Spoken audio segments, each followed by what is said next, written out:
Hello, everyone. I'm your own news guy, and today I'm going to take you deep into one of Africa's most tragic and ongoing conflicts, the war between Sudan's army and the Rapid Support Forces, also known as the RSF.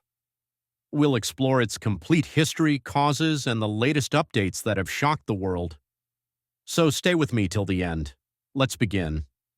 Sudan is a country in the northeast of Africa, blessed with the Nile River. In ancient times, it was known as Nubia, a land closely linked with the Egyptian civilization. Centuries later, during the 19th century, Sudan came under joint rule by Egypt and Britain, known as Anglo-Egyptian Sudan. This colonial rule shaped its borders but also planted divisions that still exist today. In 1956, Sudan gained independence, but soon after, internal conflicts began to rise. The northern region was mostly Muslim and Arab-influenced, while the southern region was Christian and connected to African tribal cultures. These religious and cultural differences became the roots of decades of conflict. Sudan's history was then marked by two long civil wars. The first civil war lasted from 1955 to 1972, and the second from 1983 to 2005. The main reasons were religious discrimination, oil resources, and political power. After years of bloodshed, the South separated and became a new country, South Sudan, in 2011. But even after separation, peace never truly came to Sudan. In April 2023, the situation turned violent again. Two powerful forces, the Sudanese Armed Forces, led by General Abdel Fattah al-Burhan, and the Rapid Support Forces, led by Mohammed Hamdan Dagalo, also known as Hemedti, began fighting for control. What started as a power dispute between generals quickly turned into a full-scale civil war. The RSF launched attacks on Khartoum, the capital, and captured several military bases and cities. The Sudanese Armed Forces are the official national army, claiming to protect the state and its unity. The RSF, on the other hand, grew out of the Janjaweed militias that once fought in the Darfur region.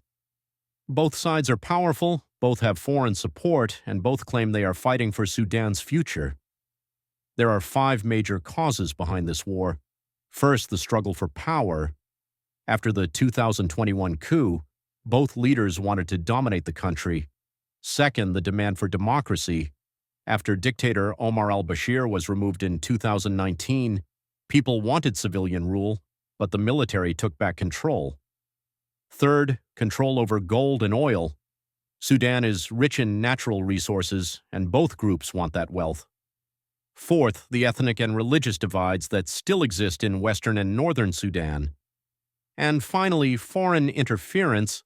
Several countries, including the UAE and Russia, are accused of backing one side for their own interests. Now let's talk about the latest situation in 2025.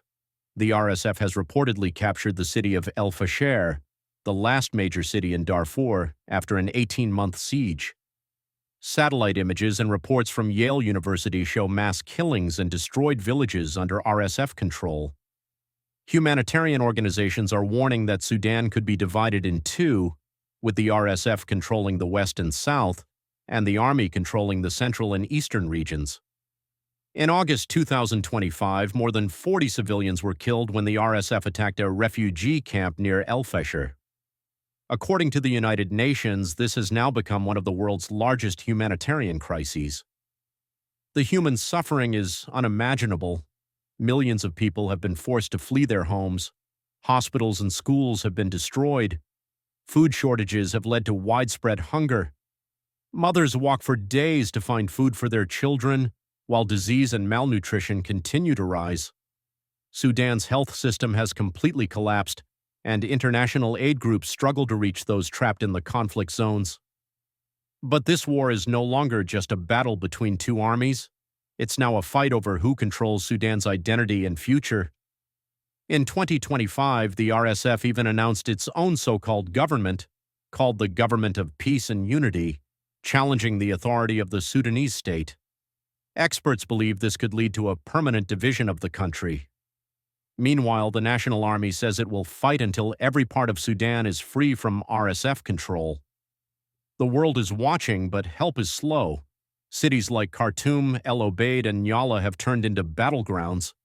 Airstrikes, shelling, and street battles have become part of everyday life. Communication networks are often down and people have no way to contact their loved ones. Many families are missing or displaced, searching for safety that seems impossible to find. The international community continues to call for peace talks, but trust between the two sides is completely broken. Some attempts at negotiation have failed because both Burhan and Hemedti believe they can still win this war, and as they fight for power, innocent civilians continue to lose everything. So, where does Sudan go from here? The answer is uncertain. The people want peace, but their leaders want control. Until dialogue replaces bullets, Sudan will remain trapped in war and chaos. This war is not just a conflict over land, it's a struggle over identity, power, and survival. And behind every headline are millions of real lives affected by this tragedy. If you care about stories that the world ignores, share this message and spread awareness. Because what's happening in Sudan today is not just history being written, it's history being fought for. Share your thoughts in the comment section below and don't forget to subscribe for more latest updates.